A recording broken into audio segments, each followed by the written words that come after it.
Bonjour à tous et bienvenue dans ce nouveau rendez-vous de la rédaction de 6 minutes chrono. Nous accueillons aujourd'hui Thierry Fontaine, bonjour. Bonjour Guillaume. Thierry Fontaine, vous êtes président de l'UMI du Rhône, le l'UMI qui est le plus important syndicat du secteur de la restauration et de l'hôtellerie.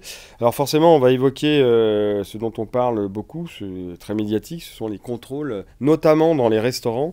Alors au 17 mai, les derniers chiffres qu'on a à Lyon Capitale, 17 mai, 646 contrôles pour 49 fermetures, principalement de restaurants.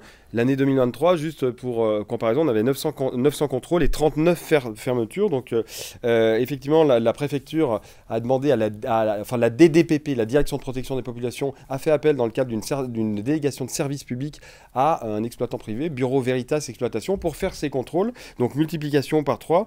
C'est un peu ce qu'on peut appeler les cuisines nettes XXL en parallèle aux places nettes XXL. Est-ce que notamment les restaurateurs ont un peu peur, enfin sont un peu sur le qui-vive ou pas aujourd'hui?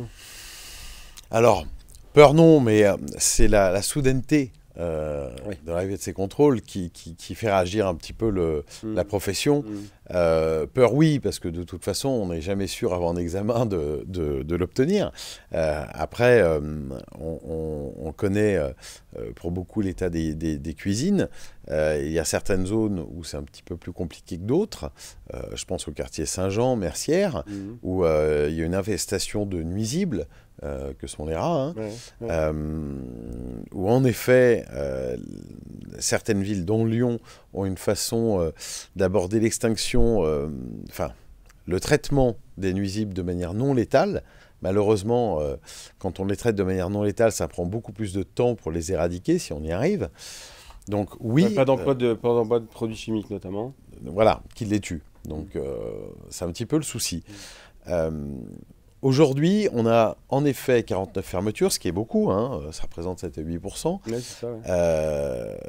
C'est le démarrage qui fait beaucoup. C'est-à-dire qu'au démarrage, la direction départementale de la protection des populations et Provitas sont allés en premier lieu vers là où il y avait des plaintes. Mais c'est ça. Voilà, des plaintes. Signalement de consommateurs ou d'anciens salariés. Ou d'anciens salariés. Ou d'anciens tout à salariés, fait. ouais. Donc forcément, quand on a des signalements, on ne tombe pas toujours sur la vérité, mais quand on a un signalement, on a plus de chances de trouver des problèmes que quand on va au hasard du nombre de restaurants. Donc oui, le démarrage est assez haut en termes de fermeture, ce qui va se réguler et se lisser un peu, oui. Va se lisser, vraiment baisser, j'espère arriver vers 2-3%. Okay. C'est à peu près ce qu'on était l'année dernière, hein. Donc aujourd'hui, on ne s'alarme pas.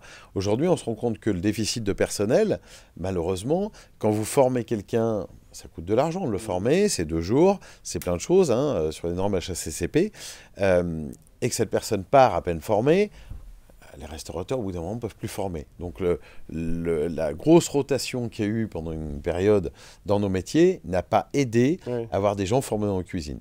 Donc pour ça, l'UMI du Rhône met en place une formation gratuite. La première session arrive. On a une deuxième à la fin du mois. C'est rempli très rapidement, hein. C'est 30 personnes. Il y a une véritable demande de la part de la véritable demande, puisque on a ouvert les sessions en 4 heures, les 30 places étaient prises et on avait 35 personnes en liste d'attente pour la prochaine. Donc il y a une volonté des restaurateurs d'aller vers la formation. On va en faire beaucoup, puisque d'ici à fin juillet, il y en aura une dizaine de sessions. Et à partir de septembre, jusqu'à fin d'année, il y en aura quasiment une par semaine. Ces formations, elles sont gratuites.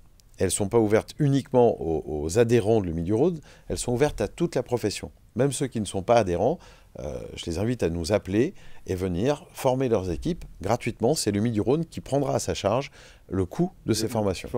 Lyon Capitale, on a fait un reportage avec un laboratoire qui s'appelle le laboratoire d'hygiène locale, qui est un organisme privé dont plusieurs restaurateurs à Lyon font appel à eux. Et il y a un responsable qui me disait quand même que depuis quelques années, de manière générale, la qualité d'hygiène avait un petit peu baissé. Donc on parlait de ce manque de personnel, de ce manque de formation. La rotation de personnel.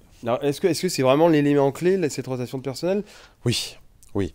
Parce que quand on sait qu'on a des gens qui restent longtemps, et qu'on a du personnel, on peut en effet les former et leur demander d'accentuer sur tel point. Quand vous avez des gens malheureusement qui viennent, qui repartent, c'est le cas par exemple pour les auto-entrepreneurs, puisque il y a une vague d'auto-entrepreneurs qui a débarqué, finalement c'est les mercenaires. Ils arrivent chez vous 2-3 jours, ils ne sont pas spécialement de formation, mais le restaurateur était obligé de les prendre parce que sans ça, il n'ouvrait pas. Malheureusement, ces gens-là, ils viennent, ils repartent, ils ne font pas le nettoyage. Ce que vous disiez, c'est qu'ouvrir un restaurant, c'est vraiment de chef d'entreprise. On a vu 105 points de contrôle, d'inspection. Ouais. Et c'est vrai que c'est étonnant, c'est-à-dire qu'il faut vraiment tout connaître. Oui, mais c'est ce qu'aujourd'hui demande le consommateur. Ouais, on est dans la protection des populations. Le contrôle, c'est plutôt une bonne chose. Ça ne me paraît pas délirant et ça me paraît même rassurant que les restaurants, qui étaient contrôlés avant, je le rappelle, une fois tous les 10 ans en moyenne, vont l'être une fois tous les 3 ans. Donc oui, le démarrage, forcément, ça choque un petit peu tout le monde. Et le fait d'avoir médiatisé tout ça n'a pas été une excellente chose. Mais en tout cas, la profession a la volonté de se bouge. Nous, on se rend compte du nombre d'appels qu'on a pour ces formations. Donc, c'est plutôt bien. Alors, attention, la formation ne sera pas un HACCP complet.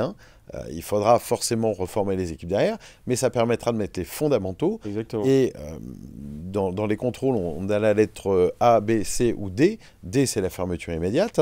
Si on peut ne plus avoir de A, mais de passer déjà, dans un premier temps, tout le monde en B, ce qui ne met plus du tout en danger la population, ça serait une vraie victoire.